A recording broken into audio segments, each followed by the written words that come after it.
What's up, everyone? So a quick mail call and a final on my build for the Pro Street build for Dylan over at NYS Modeling. I got Chris's card over from Diablo's Workshop. Appreciate it, Chris. Awesome builder. Thank you, sir, for the card. Got Paul Turley's card too over at the Model Factory. Paul, everybody knows him, I'm sure. Awesome builder.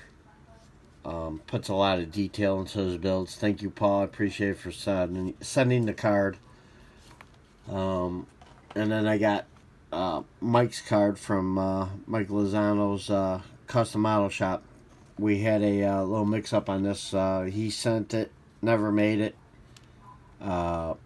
He said the same thing with mine, never made it. So we both sent one each other again. And his came like a day or two after I told him I sent another one, and then a day or two later another one showed up. So I got two of his, he's got two of mine. So I gotta love the post office. So if you're not subscribed to all three of these guys, check out their channel and subscribe. Alright, now I'm gonna try to do this quick because this is the fourth time doing it and I keep getting weather warnings or whatever. We got tornado watch out right now until 10 o'clock, which is only an hour away. But this is the 5.0 drag car from Revell, the 90 Mustang.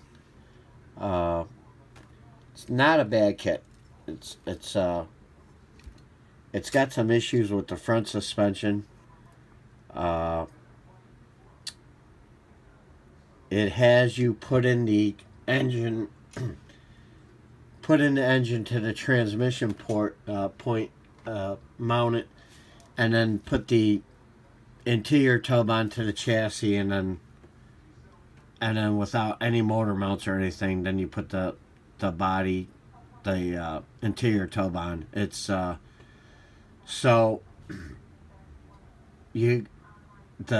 it's really hard to explain. The suspension, the directions weren't that great.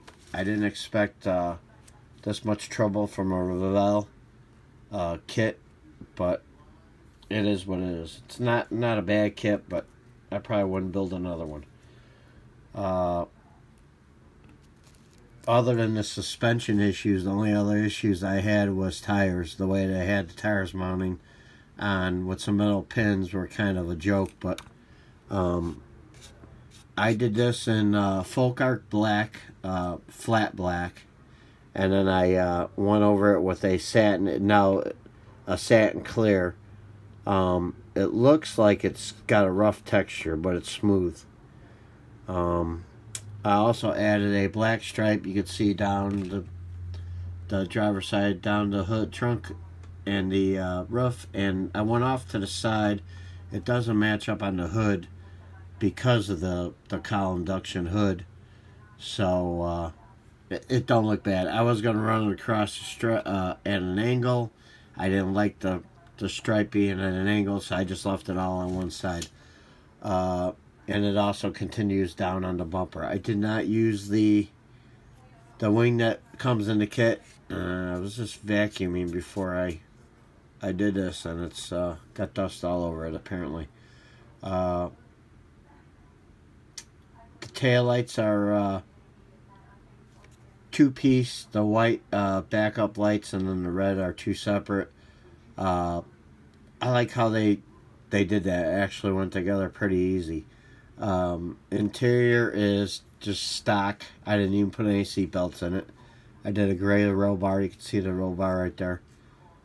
Didn't even wire the motor. There were some issues with you could build this kit stock or you could build it as a drag car, and it really didn't give you any reference points on how to put in the suspension for the stock version. So if you wanted to go stock, you're kind of doing it blind. It blacked out the headlights. I think that looks pretty cool. I'll close the hood here in a second. Close the hood. And it don't look bad. Yeah, that paint looks like it's really textured, and it's not. Looks pretty tough with the headlights blacked out. That's it. I mean, pretty simple kit. It's went together fairly easy. I got a bunch of dust on it. I hate that. I dust them before I put them together, or before I do the video, and then they look like crap. The windshield has a black trim around it that you're supposed to do it. I did that freehand. I just threw a couple decals on it and left it at that. It's let's see if I can show you the suspension here. See if I can hold that in my pointer. Now this front suspension was kind of tricky. It didn't want to really want to sit right. And then there's motor mounts right here that are actually, the whole suspension is 2 shocks, the crossover with the spindles, 2 motor mounts, and the sway bar. So all in pieces together at once pretty much hold the whole thing together. I went with some cherry bombs in the back. Just used the short exhaust that came with the kit. The drive shaft and the mirrors are being painted right now. They're drying, so I got to throw them in. That's it. I still gotta. I just see I missed that, so I gotta touch that up too. But that's it. It's not a bad kit, but like I said, I probably wouldn't do it again. So I want to thank Dylan for putting on this build. It's pretty cool. I hope he does it every year. And we'll talk to everyone later. You guys be good. I'm out.